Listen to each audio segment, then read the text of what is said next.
అసలు కోపానికి కారణం ఏంటో తెలుసుకుందాం. కోపానికి మొదటి కారణం పరిపక్వత, మెచ్యూరిటీ అంటారు డాక్టర్ చిన్నారావు.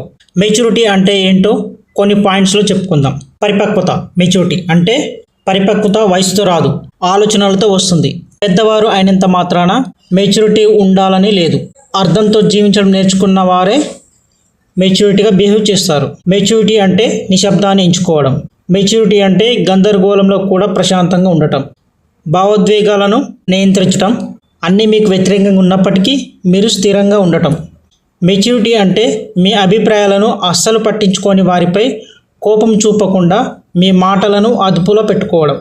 అత్యంత కష్ట సమయంలో కూడా మిమ్మల్ని మీరు అర్థం చేసుకోవడం. మెచ్యూరిటీ అంటే మీ లోపాలను, గాయాలను, గతాన్ని అంగీకరించడం. మన ముందర లేని వ్యక్తి గురించి చెడుగా మాట్లాడకుండా ఉండటం.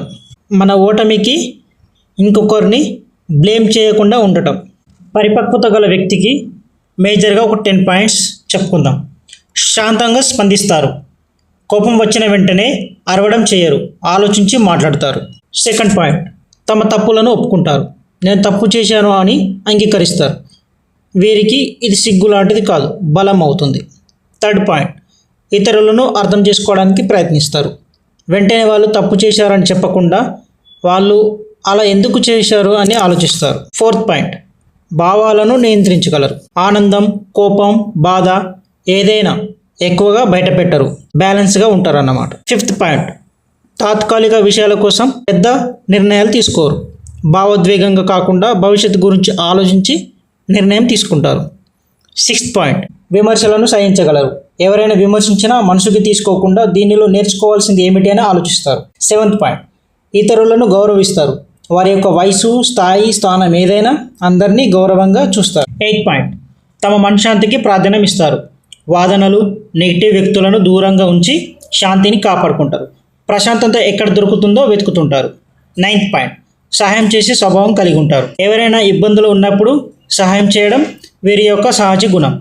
ఎదుటి వారికి కష్టం వచ్చినప్పుడు వారి స్థానంలో ఉండి వీరు ఆలోచించి సహాయం చేస్తారు. 10th పాయింట్, మాటలు మరియు పనులు ఒకేలాగా ఉంటాయి. అంటే చెప్పింది చేయడం, నమ్మకంగా ఉండడం వీరి యొక్క ప్రధాన గుణం. మెచ్యూరిటీ అనేది వయసుతో రాదు, ఆలోచనలతో వస్తుంది. పెద్దవారు అయినంత మాత్రాన మెచ్యూరిటీ ఉండాలని లేదు. అర్థంతో జీవించడం నేర్చుకున్న వారు మాత్రమే మెచ్యూరిటీగా బిహేవ్ చేస్తారు. ఈ వీడియో నచ్చినట్టయితే నిహా ట్రెండ్ ఛానల్ని సబ్స్క్రైబ్ చేయండి. Thank you.